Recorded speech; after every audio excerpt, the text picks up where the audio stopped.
नमस्कार शिक्षक साथियों, आपके बीच में एक ज्वलंत टॉपिक को लेकर के उपस्थित हुआ हूँ, जिस पर मैं अपने विचार आपके समक्ष प्रस्तुत करूँगा।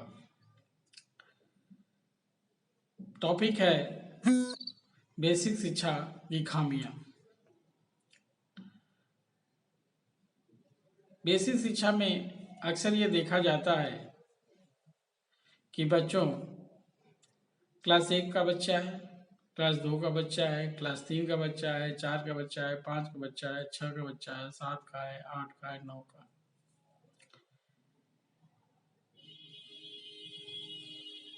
उनको एज के हिसाब से हम क्लास का निर्धारण कर देते हैं। होना ऐसा चाहिए कि उनके क्लास का निर्धारण उनके एज के हिसाब से नहीं, बल्कि उनके सब्जेक्ट की समझ, क्लास की समझ के स्तर पर होनी चाहिए। लेकिन अक्सर हम लोग एडमिशन करते समय इस बात की उपेक्षा कर देते हैं। और हमारे बेसिक एजुकेशन में ऐसी कोई व्यवस्था नहीं है कि किसी भी बच्चे का एडमिशन लेने से पहले उनका टेस्ट लिया जाए। इसका दुष्परिणाम ये होता है कि बहुत सारे बच्चे ऐसे क्लासों में पहुंच जाते हैं जिनको सब्जेक्ट का प्रारंभिक ज्ञान नहीं होता। 5 तक तो, कक्षा 1 से 5 तक तो इस समस्या की तरफ किसी का ध्यान नहीं जाता। लेकिन जो ही बच्चा क्लास 5 पास करके, पास क्या करना है उसको प्रमोट किया जाता है। क्लास 1 में बच्चा आया, उसको हमने क्लास 2 में प्रमोट किया, फिर क्लास 3 में किया, फिर क्लास 4 में किया और फिर क्लास 5 में किया। जो ही बच्चा क्लास 6 में आता है, बच्चे की कमजोरियां स्पष्ट होने लगती है। अक्सर देखा जाता है कि क्लास 6 में बच्चा तो आ जाता है, लेकिन वह छोटे छोटे अक्षरों को मिला के पढ़ नहीं पाता है। वो ऐसे अक्षर हैं जिनमें मात्रा की आवश्यकता नहीं है, वो ऐसे अक्षर हैं जिनमें मात्रा नहीं लगाई गई है। उस स्थिति में बच्चा अपने सब्जेक्ट्स को, हिंदी हो, इंग्लिश हो, विज्ञान विषय हो, गणित विषय हो, उनको पढ़ के समझने में असहज महसूस करता है। अब बेसिक एजुकेशन में अधिकांश जगहों पर हमारे शिक्षकों साथियों को इस समस्या से रूबरू होना पड़ता है। इस तरह की समस्या के समाधान के लिए उपचारात्मक शिक्षण की व्यवस्था ट्रेनिंग के माध्यम से बेसिक शिक्षा विभाग द्वारा शिक्षकों को देने के लिए प्रेरित किया जाता है। एक अच्छी शुरुआत है, एक अच्छी पहल है, मैं इसका स्वागत करता हूं। लेकिन मैं इस पर एक प्रश्न चिन्ह भी लगाता हूं। जो हमारी सरकार की बेसिक एजुकेशन पॉलिसी थी, जिसमें यह लाया गया कि बच्चों को उनके अगले क्लास में बिना परीक्षा लिए प्रमोट करें, परीक्षा लेके बच्चों को फिर प्रमोट करना है, उनको किसी भी क्लास में फेल नहीं करना है। इसका परिणाम क्या होता है? छात्र पढ़ने में रुचि नहीं लेता है, अभिभावक भी रुचि नहीं लेते हैं और शिक्षक पर भी किसी तरह का साइकोलॉजिकल दबाव नहीं रहता है। बच्चा पढ़े तो भी ठीक, नहीं पढ़े तो भी ठीक, क्योंकि बच्चे को तो पास हो जाना है। वहां पर शिक्षक की कोई जवाबदेही निर्धारित नहीं होती। जवाबदेही किसी भी शिक्षक की जवाबदेही तब बनेगी जब बच्चे को फॉल, पास फेल के आधार पर मूल्यांकन किया जाए। अब बच्चे के अंदर भी एक भाव आएगा कि कंपटीशन की भावना तभी आएगी जो कम नंबर पाता है या फेल होता है या पास होता है या अच्छे नंबरों से उत्तीर्ण होता है। अब किसी भी व्यक्ति के विकास में कंपटीशन, प्रतिस्पर्धा का होना नितांत आवश्यक है, जिसकी उपेक्षा पिछले कई दशकों से किया जा रहा है, जिसने बेसिक एजुकेशन की कमर को तोड़ दिया है।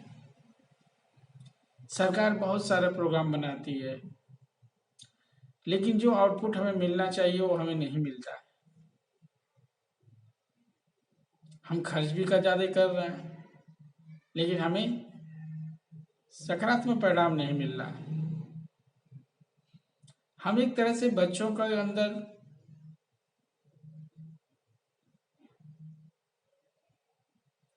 एक सृजनात्मक रिस्पॉन्सिबिलिटी, एक उद्देश्य उनके बीच में लाइफ में निर्धारित करने में शिक्षक असफल रहता है। कारण मेरे कहने का मतलब शिक्षक असफल रहता है, इसका मतलब ये नहीं है कि शिक्षक हमारा अयोग्य है। शिक्षक ये है इसलिए है क्योंकि सरकार की जो ये नीति है कि बच्चों को प्रमोट करो, उनको फेल मत करो, जिसकी वजह से हम एक असक्षम पीढ़ी को तैयार कर रहे हैं, जिसके जीवन में न कोई दिशा होगी,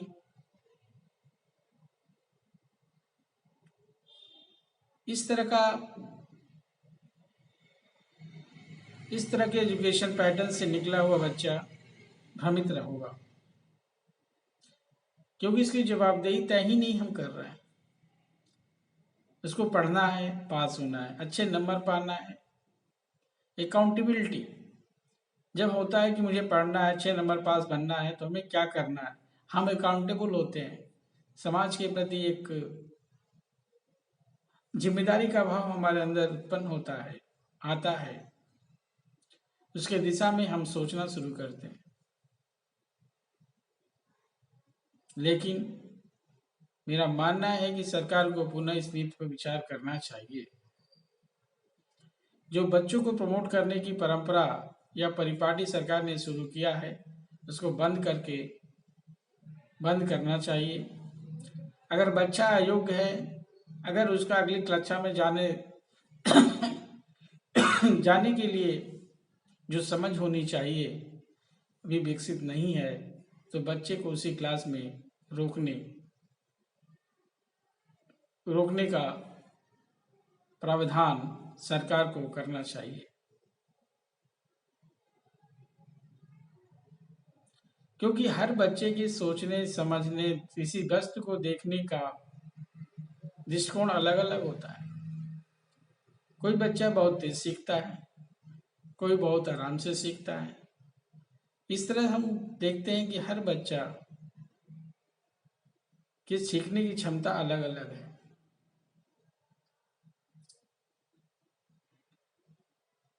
और इसका परिणाम क्या होता है?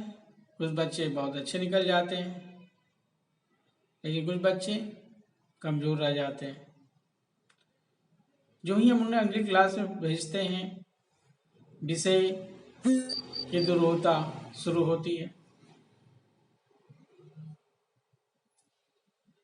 फंडामेंटल कॉन्सेप्ट क्लियर न होने की वजह से, बेसिक चीज़ों में की अंडरस्टैंडिंग या समझ न होने की वजह से बच्चा क्लास में शिक्षक और अन्य छात्र छात्राओं से कटा महसूस करता है। इस तरह हम देखते हैं कि उनके अंदर एक हीन भावना का विकास हो रहा है। इस तरह हम अगर व्यापक दृष्टिकोण से देखें तो हम एक कमजोर व्यक्तित्व का विकास समाज में कर रहे हैं, जो भारत जैसे या दुनिया के किसी भी देश में इस तरह से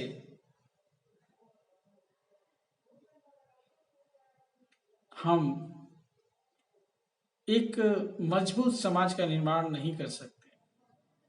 या कर सकते हैं, जिस भी राष्ट्र में अगर इस तरह की एजुकेशन पद्धति को रखा जाएगा,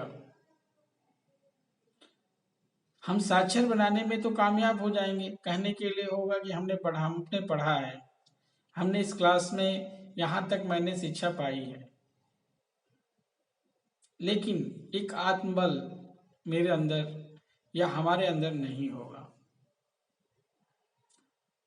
इससे बेहतर है सरकार को इस नीति पर पुनः विचार करना चाहिए।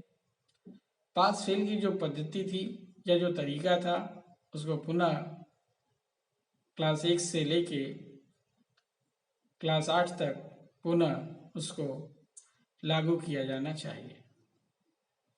इस तरह हम एक बेहतर भारत का निर्माण कर पाएंगे, एक बेहतर चरित्र का निर्माण कर पाएंगे, जो समाज के लिए, राष्ट्र के लिए उपयोगी होगा।